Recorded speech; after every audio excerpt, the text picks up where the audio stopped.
트로트 가수 서른도가 63년 동안 나는 임영웅을 만났다. 이것이 내 운명인가? 서른도는 임영웅에게 어떤 조언을 했습니까? 13일 방송된 아침마당은 화요 초대석 코너로 꾸며졌다.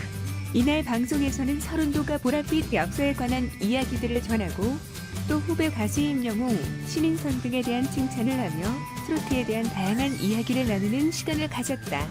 서른도는 우리 음악은 틀이 깨질 거라고 예전에 이야기를 한 적이 있다. 남진, 나훈아 선배를 넘볼 수 없기에 제 나름대로의 음악 세계를 만들다 보니 트로트를 약간 젊어지게 하긴 했다. 요즘 후배들이 자랑스럽다. 요즘 스트레스도 많은 시대인데 음악이 우리 삶의 기쁨과 위안을 주니까 참 얼마나 다행인가 싶다고 말했다. 이어 관객들이 요구하는 것은 그동안 해온 트로트보다는 변화가 있는 것을 원하는 것 같다. 너무 오랫동안 똑같은 스타일의 노래가 사랑받았다는 것이다. 그러다가 새로운 것이 나오니까 다시 부흥된 것이다. 음악의 틀이 확 바뀌어버린 것이다. 라고 말했다. 김재원, 이정민 아나운서는 정말 음악평론가 같으시다. 굉장히 전문적인 분석을 해주시고 계신다라고 말했고, 이에 서른도는 여기 나오려고 어젯밤새 공부했다. 트로트 열풍은 오래 갈 것이다. 어린아이부터 할머니까지 좋아하는 음악이 됐기 때문에 이 틀을 깨긴 힘들 것이다 라고 트로트 열풍이 지속될 것 같다고 전망했다. 서른도는 자신의 노래를 가장 잘 소화한 후배 가수는 누구냐는 질문을 받았다. 그는 제가 볼 때는 거의 다 완벽하게 다 잘한다면서도 결과적으로 보랏빛 엽서를 히트시킨 주인공 우리 임영웅 후배가 그래도 가장 소화를 적절하게 잘하지 않았나라고 답했다.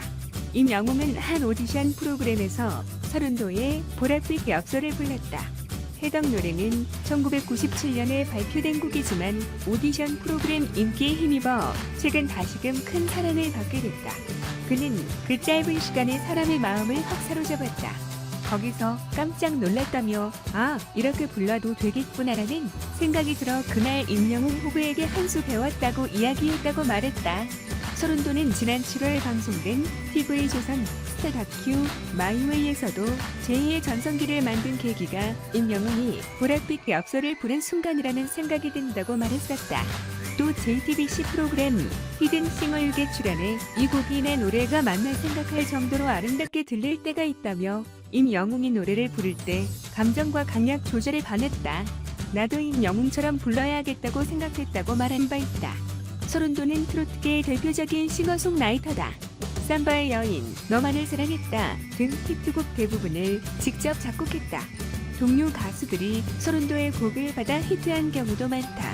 서른도는 1958년생으로 올해 나이 63세다. 오늘 방송에서는 트로트의 신예인 가수 신인선이 출연했다. 신인선은 서른도의 노래 삼바의 여인을 부르며 화려하게 등장했다. 신인선은 뮤지컬 가수 출신 트로트 가수다. 뮤지컬 햄즈대첩, 모차르트, 강빈의 사랑 등에 출연했다. 미스터 트롯에 참가하며 인기를 얻게 됐다. 미스터 트롯 출연 당시 한편이 뮤지컬을 보는 것 같다는 극찬을 받았었다. 서른도와 신인선은 삼바의 여인에 맞춰 함께 춤을 추며 서로 하트를 보내는 등 전 후배 사이의 애정을 드러냈다. 신인선은 선배님은 굉장히 리드미컬하신데 저는 그걸 감히 따라하기는 힘들고 그래서 저는 제 식대로 많이 해석을 해봤다. 처음에는 혼낼 줄 알았는데 다독여주시면서 내 식대로 계속 해라라고 해주셔서 감사했다라고 말했다. 신인선은 선배님께서 무대의 마무리는 의상이라고 말씀해주셔서 오늘 제대로 갖춰입고 나왔다. 제2의 서른도라는 칭찬이 영광이다. 어릴 때부터 존경했고 롤모델이시다라고 말했다. 서른도는 자유롭고 틀이 없다. 트로트의 장르를 변경시켜서 모든 연령층이 좋아하게 만들었다. 대단한 친구라며 칭찬했다. 두 사람은 오디션을 통한 트로트 가수 데뷔라는 공통점이 있다. 서른도는 16살의 M본부의 오디션을 통해 울산 대표로 준우승을 했다. KBS 신인탄생은 그 후다. 그때도 오디션에 참가했었다.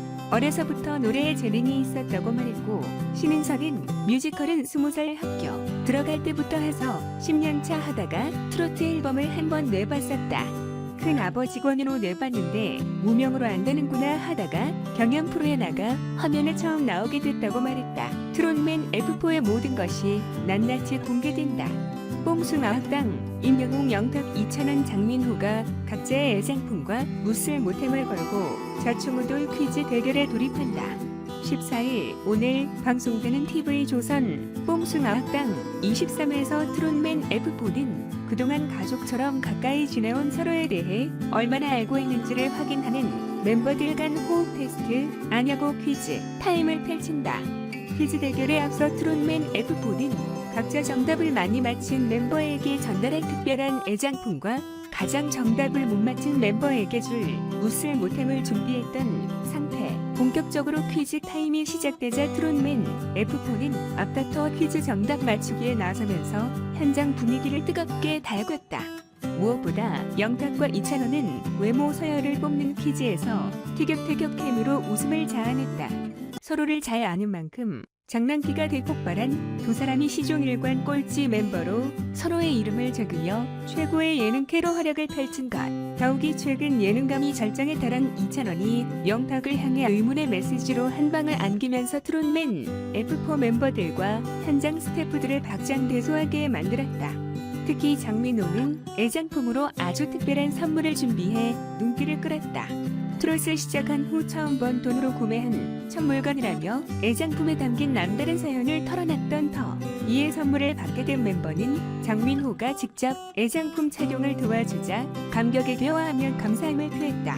이어 임영웅은 항상 가지고 다니는 소중한 물건을 애장품으로 꺼내와 지켜보던 이들까지 탐나게 만들면서 베일에 쌓인 트롯맨 F4의 애장품과 무쓸 모템은 무엇일지 관심을 불러일으키고 있다. 그리고 이날 퀴즈 속 작은 코너에서는 트롯맨 F4의 연기력 테스트가 진행돼 시선을 집중시켰다. 영탁은 어디에서도 들을 수 없던 가슴 아픈 이별 스토리를 털어놓는가 하면 감정에 몰입하기 위해 특별한 신청곡까지 부탁했다. 임영웅은 남다른 몰입력으로 지난 연기 클래스보다 성장된 연기력을 선보였던 상태. 과연 트롯맨 F4의 연기력 테스트 결과는 어떨지 궁금증을 높이고 있다. 그런가 하면 퀴즈를 풀던 중 임영웅은 로맨티스트로 심쿵을 선사했다. 자신의 퀴즈 정답에 대한 설명으로 첫사랑과 결혼한 이 사람의 순정에 반해 인간적으로 존경하게 됐다고 밝혔던 것. 임영웅이 말한 이 사람은 누구일지 트롯맨 F4에 몰랐던 부분들을 속속들이 알게 될 아냐고 퀴즈 타임에 기대가 모이고 있다. 제작진 측은 트롯맨 F4는 특별한 사연이 담긴 애장품들을 전하며 서로에 대한 각별한 마음을 표현했다며 전혀 예상하지 못했던 트롯맨 F4 관련 퀴즈가 쏟아질 좌충우돌 퀴즈 대결에 함께 해달라고 전했다.